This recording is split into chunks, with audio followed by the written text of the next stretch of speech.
They called me his greatest love, his true queen, the one he finally chose. But no one ever asks what I felt, standing at the altar, knowing the woman before me had been beheaded 11 days earlier, by the man I was about to call my husband. Stone remembers everything. At Whitehall, the cold seeped up from the flagstones before dawn, numbing my feet as I crossed to the chapel. Each day began with ritual, kneeling beside my mother, hands folded, the scent of beeswax and damp stone rising as we whispered prayers for mercy and obedience. I turned the Psalter's pages until they softened, learning the words long before I understood their meaning. Submit, serve, endure. This was how daughters were shaped in houses like mine, born around 1508, raised to be silent and useful. Sir John, my father, believed in order. He kept the estate ledgers himself, counting every bushel of wheat, every bolt of wool, every penny spent on our schooling. My brothers, Edward and Thomas, learned Latin and the law. Their lessons echoed through the upper chambers. For me, there were hours of needlework, the sharp tug of thread through velvet, and herb lore lessons, how to steep fever few, how to bind a wound. I learned to read just enough to copy prayers and letters. My world measured in careful, quiet duties. After supper, we gathered in the great hall for evening prayer. My mother recited the Office of the Dead, her voice steady, her eyes fixed on the candle flame. I watched her and wondered if she ever wished to run. I never dared to ask. Silence became my shield.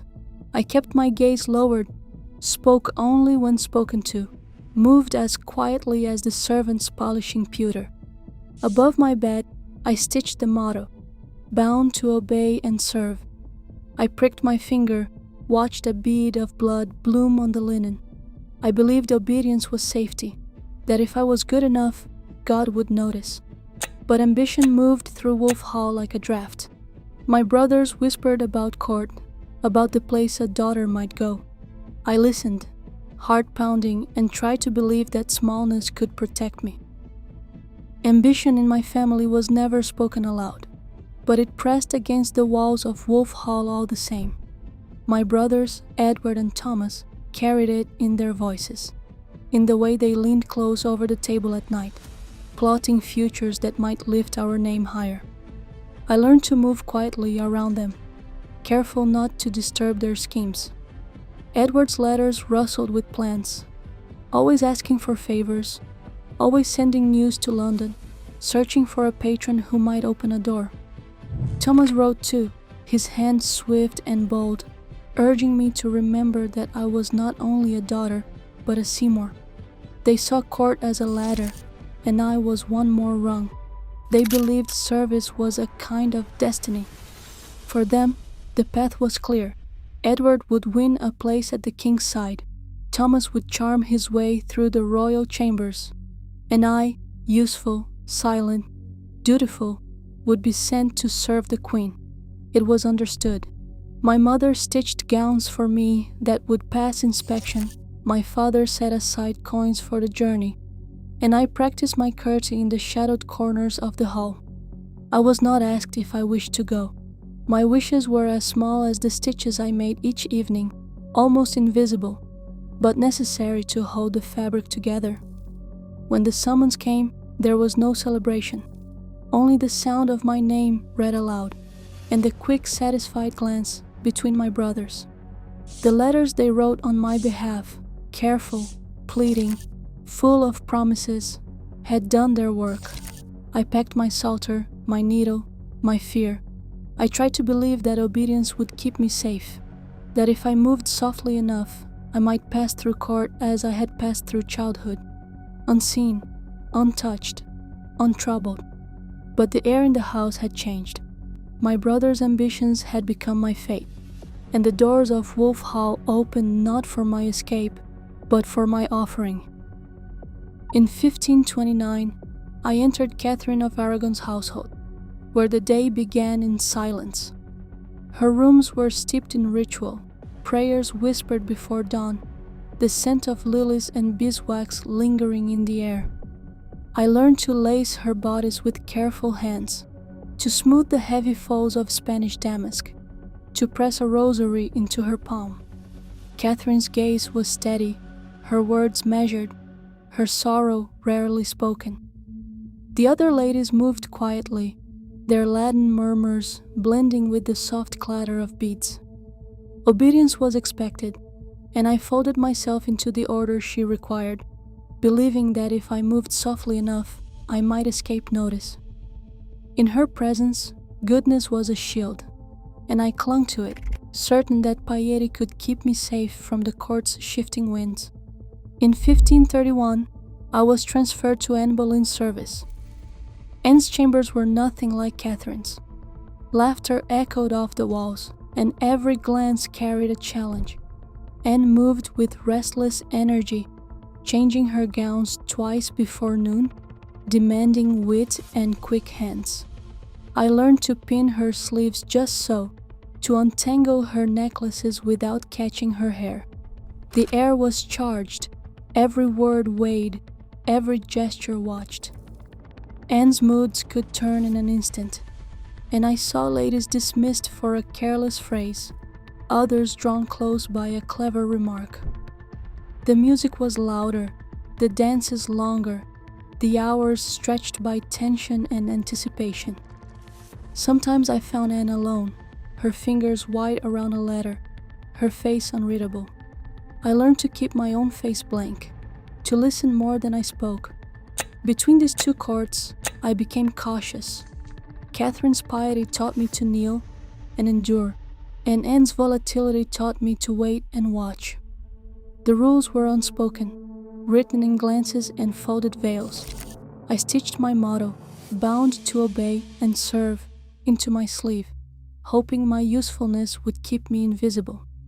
Yet as Henry's gaze lingered, I felt the palace walls closing in, pressing me forward, whether I wished it or not. The first time Henry sent his messenger to me, he carried a small purse, soft black velvet, heavy with gold. I remember the way it looked on the table, too bright against the worn oak, as if it didn't belong in any world I recognized. The man bowed low, said the king wished me to have it, and waited for my answer. My hands trembled, but I did not touch the purse. I had been taught to keep my eyes lowered, to accept what was offered, and never question a gift from a man so high, but my heart pounded with something colder than fear. I thought of my mother's voice in the chapel, the weight of obedience pressed into my bones, and the line I had stitched into my sleeve, bound to obey and serve. But I was not a trinket to be bought, not even by a king. I asked for paper and ink.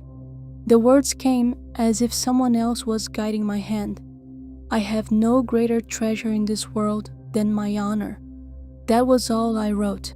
I sealed the note and sent it back with the untouched purse, my name written in a careful, steady script. The messenger's face flickered, surprise, maybe disappointment, but he said nothing as he left. Alone in my chamber, I pressed my palms together and tried to steady my breath. I could almost hear my brothers whispering in the corridors, their hopes rising on the back of my refusal. They would call it clever, but I only wanted to keep something of myself, some small corner untouched by the hunger that moved through court like a sickness. When word returned to me, it was not anger I heard, but approval. Henry liked a woman who could say no, or so they said. The court began to watch me more closely, as if I had grown brighter overnight. But I felt only the narrowing of my world, the sense that every step I took was now a step toward something I could not escape. I had drawn a line for myself, and for a moment I believed I could hold it. Yet even as I repeated the words, my honor, my only treasure, I knew how easily such treasures could be spent, how thin the line between obedience and surrender could become. The purse was gone, but the king's gaze remained, and I felt it pressing against my skin like the promise of a wound not yet made. The morning after Anne's execution, I was called before the king. My hands trembled as the Privy Council gathered, their faces unreadable, the air thick with unease. Henry watched me, unblinking, as the betrothal contract was prepared. The king's seal pressed into the wax beside my name, May 20th, marked in ink. My fate was decided in a chamber smaller than my childhood room, witnessed by men who would forget me by winter. There was no celebration, only the sound of my own breath as Henry took my hand and spoke the words that bound us. I kept my eyes down, hearing my mother's warnings, submit, serve, endure, echoing in my mind. My brothers called it fortune, but I felt only dread. That night, sleep was impossible. I counted footsteps in the corridor, waiting for dawn, for the next summons. 10 days later, on May 30th, I walked the dim corridor to the Queen's closet at Whitehall. Draperies muffled every sound. Henry stood waiting, his hands heavy with rings, his gaze fixed. The priest's Latin faded into the hush, vows spoken so softly I barely heard my own answer.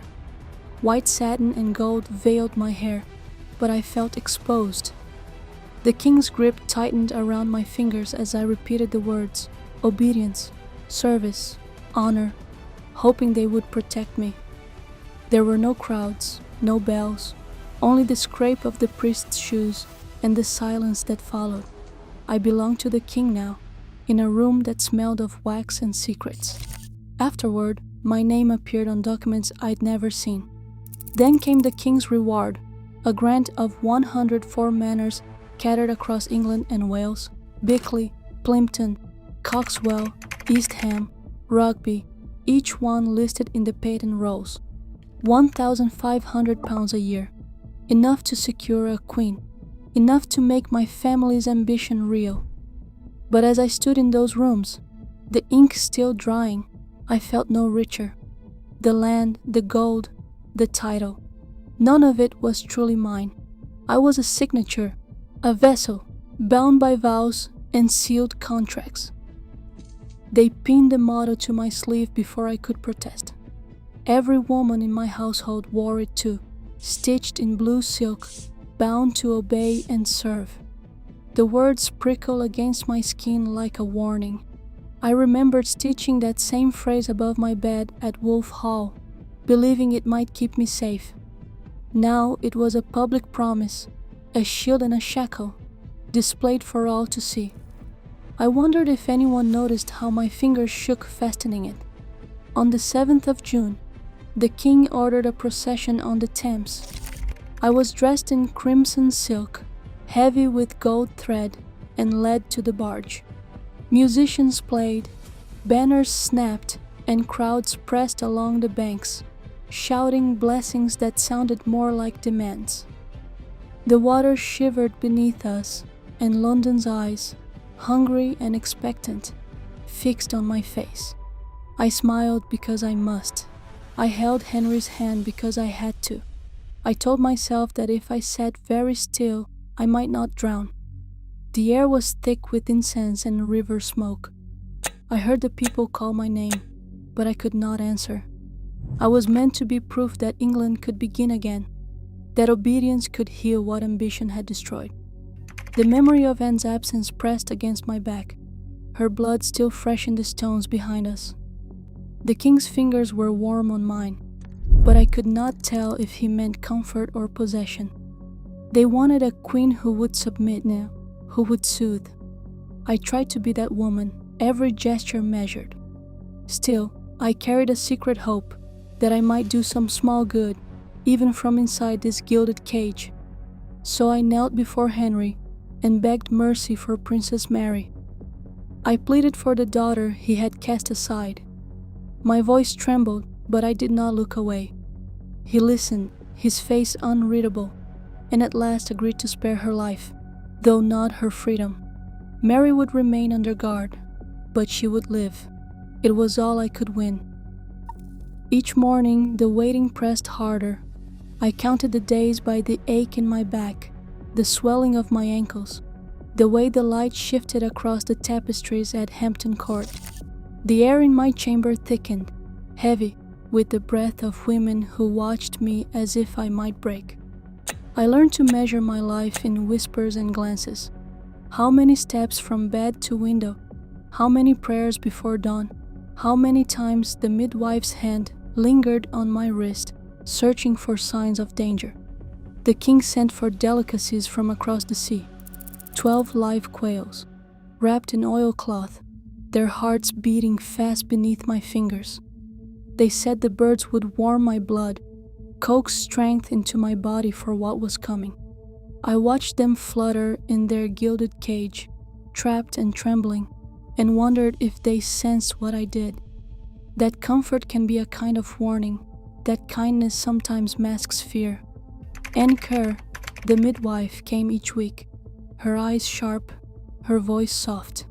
Gold coins changed hands, 3 pounds, 3 shillings, 4 pence, recorded in the household accounts, as if money could buy safety. She pressed her palm to my belly, counted the days with me, and told me in low tones that all was as it should be. But I saw the worry she tried to hide. I heard the servants outside my chamber, their footsteps muffled, their laughter stilled. The whole palace seemed to hold its breath. At night I lay awake, feeling the child turn beneath my ribs, and wondered if I would survive him. I prayed not for glory, not for Henry's love, but for the strength to endure what duty required. Bound to obey and serve, those words stitched into every sleeve, every prayer, every heartbeat. The world waited for my body to deliver its promise, and I waited, watched, and weighed the cost of being chosen. The pain began before dawn and did not let me go. For 3 days and nights I drifted in and out of fever, counting the spaces between each breath, feeling the pressure in my bones and hearing the voices of women praying just beyond the curtains. Anne Kerr pressed a cold cloth to my forehead, her hand steady even as my own shook with fear. I heard the midwives murmur, the scrape of bowls, the distant tolling of bells. Henry's steps echoed in the corridor, but he did not come in.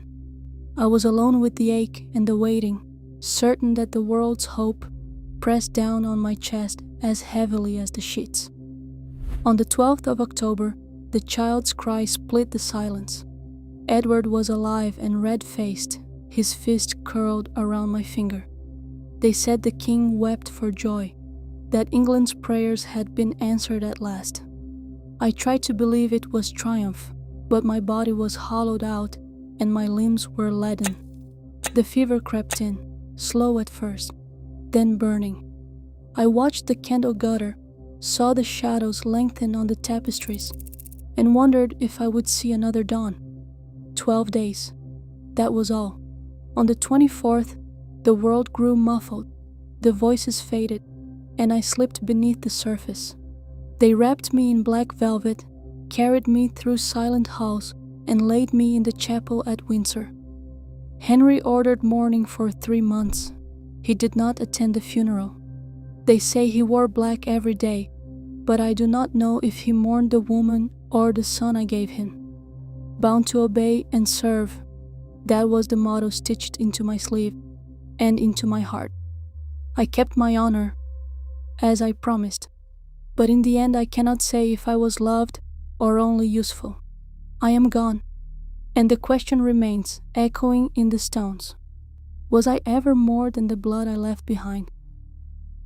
Even now, I cannot tell you if I was loved or simply needed, if my son was the only thing that made me holy in his eyes. I have no greater treasure in this world than my honor, yet honor can be a shackle. Bound to obey and serve, I wonder, how many women today are still asked to survive by vanishing themselves? My silence was never peace.